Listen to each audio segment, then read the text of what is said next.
ಬೀದರ್ ರೌಂಡಪ್ಗೆ ಸ್ವಾಗತ. ನಾನು ರಾಣಿಕೋಟೆ. ಬನ್ನಿ ಕ್ವಿಕ್ ಆಗಿ ನೋಡೋಣ ಬೀದರ್ ಜಿಲ್ಲೆಯ ಇಂದಿನ ಪ್ರಮುಖ ಸುದ್ದಿಗಳನ್ನು. ಔರಾದ್ ಮತಕ್ಷೇತ್ರದ ಶಾಸಕರಾಗಿರುವ ಪ್ರಭು ಚೌಹಾಣ್ ಅವರು ಔರಾದ್ ಮತ್ತು ಕಮಲ್ನಗರ್ ಕ್ಷೇತ್ರದಲ್ಲಿ ಗ್ರಾಮ ಸಂಚಾರ ಮುಂದುವರಿಸಿದ್ದು, ಇಂದು ಗ್ರಾಮ ಸಂಚಾರ 3ನೇ ದಿನಕ್ಕೆ ಕಾಲಿಟ್ಟಿದೆ. ಇಂದು ಚಿಂತಕಿ ವಲಯ ನಾಗನಾನ್ಪಲ್ಲಿ, ಇಟ್ಗ್ಯಾಲ್, ಚಿಂತಕಿ, ಗೂಡಂಪಳ್ಳಿ ಮತ್ತು ಮೇಡಂಪಳ್ಳಿ ಗ್ರಾಮಗಳಲ್ಲಿ ಸಂಚಾರ ಮಾಡಿ ಗ್ರಾಮಸ್ಥರ ಸಮಸ್ಯೆ ಬಗೆಹರಿಸುವ ನಿಟ್ಟಿನಲ್ಲಿ ಅಧಿಕಾರಿಗಳು ಮತ್ತು ಗ್ರಾಮಸ್ಥರ ಜೊತೆ ಸಭೆ ನಡೆಸಿದ್ದಾರೆ.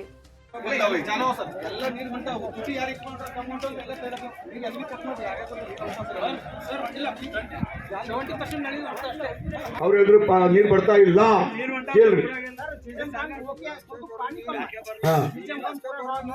ಬದಲಾಗಬೇಕು ಬಣ್ಣದ ಓಕೆ ಓಕೆ. ಯುವ ಗುತ್ತಿಗೆದಾರ ಸಚಿನ್ ಪಾಂಚಾಳ್ ಸಾವಿನ ಪ್ರಕರಣ ರಾಜ್ಯದಲ್ಲಿ ಸಾಕಷ್ಟು ಸಂಚಲನ ಸೃಷ್ಟಿಸಿದ್ದು, ಬಿಜೆಪಿ ಪಕ್ಷದ ನಾಯಕರ ನಿಯೋಗ ಇಂದು ಕಲಬುರಗಿ ಪ್ರಿಯಾಂಕ್ ಖರ್ಗೆ ನಿವಾಸಕ್ಕೆ ಮುತ್ತಿಗೆ ಹಾಕಲು ಯತ್ನಿಸಿದ್ದು ಖಂಡಿಸಿ ಬೀದರ್ ನಗರದಲ್ಲಿ ಸಚಿನ್ ಮಲ್ಕಾಪುರ ನೇತೃತ್ವದಲ್ಲಿ ಸಾಂಕೇತಿಕವಾಗಿ ಪ್ರತಿಭಟನೆಯನ್ನು ಮಾಡಲಾಯಿತು.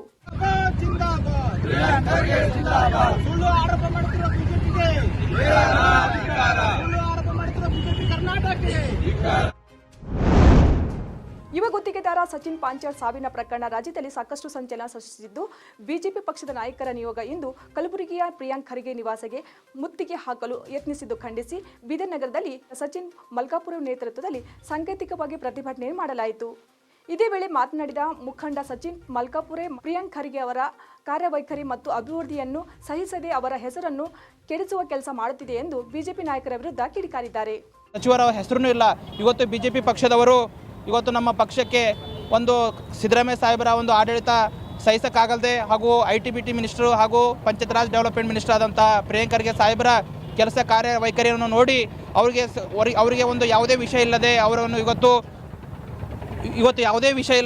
ಇವತ್ತು ನಮ್ಮ ನಾಯಕರ ಮೇಲೆ ಬಿಜೆಪಿ ಆರೋಪ ಮಾಡುತ್ತಿದೆ.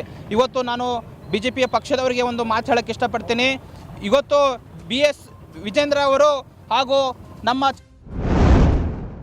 ಭಾಲ್ಕಿ ತಾಲೂಕಿನ ತೋಟಗಾರಿಕೆ ಇಲಾಖೆಯ ನೂತನವಾಗಿ ನಿರ್ಮಾಣಗೊಂಡ ಕಚೇರಿ ಕಟ್ಟಡವನ್ನು ಜಿಲ್ಲಾ ಉಸ್ತುವಾರಿ ಸಚಿವರಾದ ಶ್ರೀ ಈಶ್ವರ್ ಖಂಡ್ರೆ ಉದ್ಘಾಟಿಸಿ ಮಾತನಾಡಿದರು. ಈ ಸಂದರ್ಭದಲ್ಲಿ ಅವರು ತೋಟಗಾರಿಕೆ ಕ್ಷೇತ್ರದ ಅಭಿವೃದ್ಧಿ, ರೈತರ ಆರ್ಥಿಕ ಪ್ರಗತಿ ಮಹತ್ವದ ಕಾರಣವಾಗುವುದೆಂದು ಅಭಿಪ್ರಾಯಪಟ್ಟರು. ತೋಟಗಾರಿಕೆ ಮಾದರಿ ಯೋಜನೆಗಳನ್ನು ಸದುಪಯೋಗಪಡಿಸಿಕೊಂಡು ರೈತರು ಸ್ವಾವಲಂಬಿಯತ್ತ ಹೆಜ್ಜೆ ಹಾಕಬೇಕು. ಸರ್ಕಾರ ಈ ಮೂಲಕ ರೈತರ ಕೈಗೆ ಪ್ರೋತ್ಸಾಹ ಹಾಗೂ ಬೆಂಬಲ ನೀಡುತ್ತಿದೆ ಎಂದು ಸಚಿವರು ಹೇಳಿದರು. ಈ ಸಂದರ್ಭದಲ್ಲಿ ತೋಟಗಾರಿಕೆ ಇಲಾಖೆಯ ವಿವಿಧ ಯೋಜನೆಯಡಿಯಲ್ಲಿ ಆಯ್ಕೆಯಾದ ಫಲಾನುಭವಿಗಳಿಗೆ ಆದೇಶ ಪತ್ರಗಳು ವಿತರಿಸಿ ಸರ್ಕಾರದ ಸೌಲಭ್ಯಗಳನ್ನು ಸದ್ಬಳಕೆ ಮಾಡಿಕೊಳ್ಳಬೇಕು ಎಂದರು. ಕಾರ್ಯಕ್ರಮದಲ್ಲಿ ಇಲಾಖೆ ಅಧಿಕಾರಿಗಳು, ಜನಪ್ರತಿನಿಧಿಗಳು ಹಾಗೂ ರೈತರು ಉಪಸ್ಥಿತರಿದ್ದರು. ಬೀದರ್ ಜಿಲ್ಲೆಯ ಬಸವಕಲ್ಯಾಣ ತಾಲೂಕಿನ ನೂತನವಾಗಿ ಆಯ್ಕೆಯಾದ ಸರ್ಕಾರಿ ನೌಕರರ ಸಂಘದ ಅಧ್ಯಕ್ಷ ಮತ್ತು ಪದಾಧಿಕಾರಿಗಳಿಗೆ ಕಾಂಗ್ರೆಸ್ ಮುಖಂಡ ಧನರಾಜ್ ತಾಳಂಪಳ್ಳಿ ಮತ್ತು ಕಚೇರಿಯಲ್ಲಿ ಅವರನ್ನು ಸನ್ಮಾನಿಸಿ ಗೌರವಿಸಿದರು. ಕಾರ್ಯಕ್ರಮದ ಕುರಿತು ಮಾತನಾಡಿದ ಧನರಾಜ್ ತಾಳಂಪಳ್ಳಿ, ಸರ್ಕಾರಿ ಕೆಲಸ ದೇವರ ಕೆಲಸವಾಗಿದೆ. ಪ್ರತಿಯೊಂದು ಹಳ್ಳಿಯ ಬಡಜನರಿಗೆ ಸರ್ಕಾರದ ಯೋಜನೆಗಳು ತಲುಪಬೇಕು ಎಂದು ಕಿವಿ ಮಾತನ್ನು ಹೇಳಿದರು. ಸರ್ಕಾರಿ ನೌಕರರ ತಾಲೂಕಾ ಘಟಕದ ಆಯ್ಕೆಯಾದ ನೂತನ ಅಧ್ಯಕ್ಷರ ಪದಾಧಿಕಾರಿಗಳ ನನ್ನ ಬಸವ ಕಲ್ಯಾಣದಲ್ಲಿ ಜನಸಂಪರ್ಕ ಕಾರ್ಯಾಲಯ ಧನರಾಜ್ ತಾಳಂಪಳ್ಳಿ ಜನಸಂಪರ್ಕ ಕಾರ್ಯಾಲಯದಲ್ಲಿ ಸನ್ಮಾನ ಕಾರ್ಯಕ್ರಮ. ಈ ಸನ್ಮಾನ ಕಾರ್ಯಕ್ರಮದಲ್ಲಿ ಎಲ್ಲ ನಮ್ಮ ತಾಲೂಕಿನಿಂದ ಆಯ್ಕೆಯಾದಂಥ ಪದಾಧಿಕಾರಿಗಳು, ಅಧ್ಯಕ್ಷರು ಪ್ರತಿಯೊಬ್ಬರು ಕೂಡ ಸನ್ಮಾನದಲ್ಲಿ ಭಾಗವಹಿಸಿದ್ದಾರೆ. ಅವರಿಗೆ ನಾನೊಂದು ಮನವಿ ಏನು ಮಾಡ್ಕೊಂಡಿದ್ದೀನಿ ಅಂದರೆ, ಸರ್ಕಾರದ ಕೆಲಸ ದೇವರ ಕೆಲಸ. ನಾವು ಸರ್ಕಾರ ಅಧಿಕಾರಿಗಳು, ಜನಪ್ರತಿನಿಧಿಗಳು ನಾವೆಲ್ಲ ಕೂಡಿ ಬಡು ಜನ ಸರ್ಕಾರಿ ಯೋಜನೆಗಳು ಪ್ರತಿಯೊಂದು ಹಳ್ಳಿಗೆ, ಪ್ರತಿಯೊಂದು ಮನೆಗೆ, ಪ್ರತಿಯೊಬ್ಬರಿಗೂ ಕೂಡ ಸರ್ಕಾರಿ ಯೋಜನೆಗಳು ಮುಟ್ಟಬೇಕು. ಯಾಕಂದರೆ ವಂಚಿತ ಆಗಬಾರ್ದೆಂಬ ನನ್ನ ಉದ್ದೇಶ.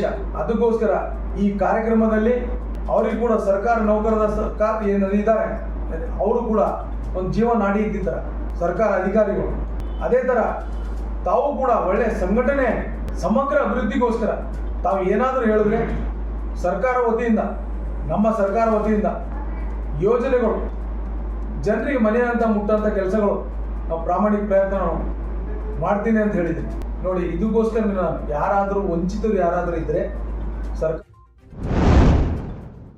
ಗುತ್ತಿಗೆದಾರ ಸಚಿನ್ ಸಾವಿನ ಪ್ರಕರಣದಲ್ಲಿ ಬಿಜೆಪಿಗರು ಬರೀ ರಾಜಕಾರಣ ಮಾಡುತ್ತಿದ್ದಾರೆ ಎಂದು ಧನರಾಜ್ ತಾಳಂಪಳ್ಳಿ ಅವರು ಗುಡುಗಿದ್ದಾರೆ. ಬಿಜೆಪಿಗರು ಅಭಿವೃದ್ಧಿ ಕೆಲಸವನ್ನು ಮಾಡುತ್ತಿರುವ ಪ್ರಿಯಾಂಕ್ ಖರ್ಗೆ ಅವರ ಹೆಸರು ಕೆಡಿಸಲು ಈ ರೀತಿ ಮಾಡುತ್ತಿದ್ದಾರೆ. ಆದರೆ ಅವರ ಆರೋಪ ಸತ್ಯಕ್ಕೆ ದೂರವಾದದ್ದು ಎಂದು ಬಿಜೆಪಿ ವಿರುದ್ಧ ವಾಗ್ದಾಳಿ ನಡೆಸಿದರು. ಮಾಡ್ತೀನಿ ಅಂತ ಹೇಳಿದ್ದೀನಿ. ನೋಡಿ, ಇದಕ್ಕೋಸ್ಕರ ನಾನು ಯಾರಾದರೂ ವಂಚಿತರು ಯಾರಾದರೂ ಇದ್ದರೆ ಸರ್ಕಾರಿ ಯೋಜನೆಗಳು ಅವ್ರಿಗೆ ಏನಾದರೂ ಮುಟ್ಲಿಲ್ಲ ಅಂದರೆ ಕೂಡ ಜನಸಂಪರ್ಕ ಕಾರ್ಯಾಲಯ ನಾನು ಏನಕ್ಕೆ ಮಾಡಿದ್ದೀನಿ ಅಂದರೆ ಅವ್ರ ಜನರ ಸೇವೆಗೋಸ್ಕರ ಮಾಡಿ.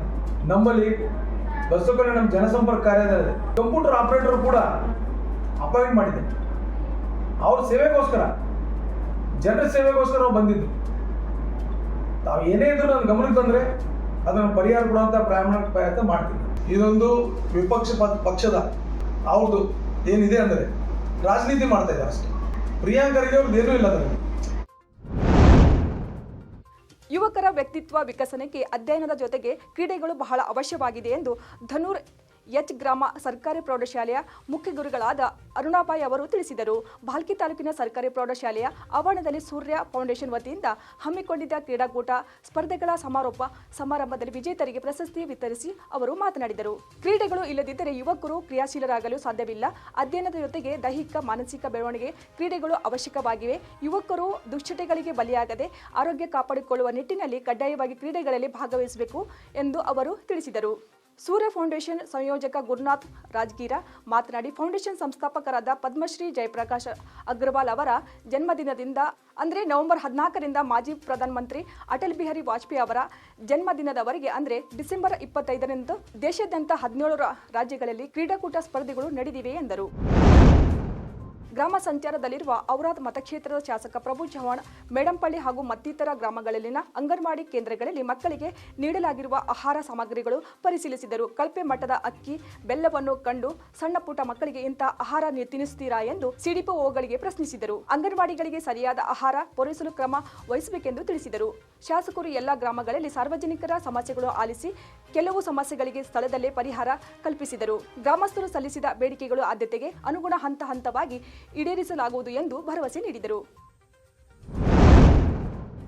ಔರಾದ್ ತಾಲೂಕಿನಲ್ಲಿ ಬರುವ ಪ್ರತಿಯೊಂದು ಹಳ್ಳಿಗಳ ಸಮಸ್ಯೆಯನ್ನು ತಿಳಿದುಕೊಳ್ಳುವುದಲ್ಲದೆ ಜನರ ಸಮಸ್ಯೆಗಳಿಗೆ ಪ್ರಾಮಾಣಿಕವಾಗಿ ಸ್ಪಂದಿಸುತ್ತೇನೆ. ಗ್ರಾಮಗಳಲ್ಲಿನ ರಸ್ತೆ, ನೀರಿನ ತೊಂದರೆಗಳನ್ನು ನಿವಾರಿಸುವ ಪ್ರಯತ್ನ ಮಾಡುತ್ತೇನೆ ಎಂದು ಸಂಸದ ಸಾಗರ್ ಖಂಡ್ರೆ ತಿಳಿಸಿದರು. ಅವರು ತಾಲೂಕಿನ ಸನ್ಪುರ್ ಗ್ರಾಮದಲ್ಲಿ ಶುಕ್ರವಾರ ಸಾರ್ವಜನಿಕರ ಅಹವಾಲು ಸ್ವೀಕರಿಸಿ ಮಾತನಾಡಿದರು.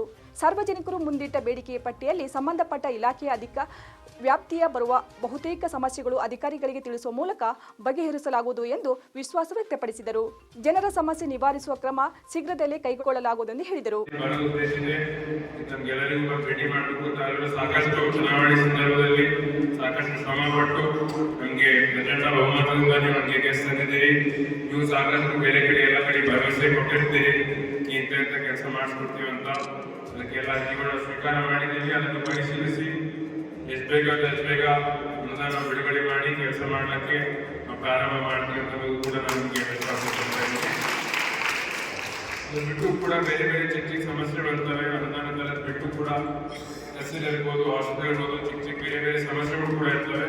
ಅಂಥ ಸಂದರ್ಭದಲ್ಲಿ ಕೂಡ ನೀವು ಯಾವಾಗ ಭೇಟಿ ಮಾಡ್ಬೋದು. ನಮ್ಮ ಜೊತೆ ಸಂಪರ್ಕದಲ್ಲಿ ನೀವು ಇಡೀ ನೇರವಾಗಿ ನಮಗೆ ಸಂಪರ್ಕ ಮಾಡ್ಬೋದು. 100% ಯಾವಾಗಲೂ ನಮ್ಮ ಜೊತೆ ಇರ್ತೀವಿ ಅಂತ ನಾನು.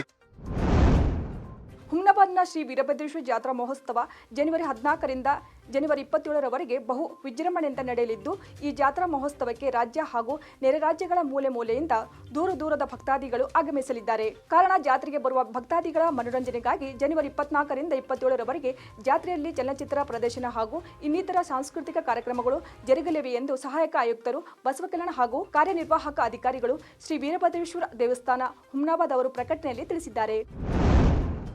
ಇವಾಗಿದ್ದು ಬೀದರ್ ಜಿಲ್ಲೆಯ ಇಂದಿನ ಪ್ರಮುಖ ಸುದ್ದಿಗಳು. ಮತ್ತೆ ನಾಳೆ ಭೇಟಿಯಾಗೋಣ ಬೀದರ್ ರೌಂಡಪ್ನಲ್ಲಿ. ನಮಸ್ಕಾರ.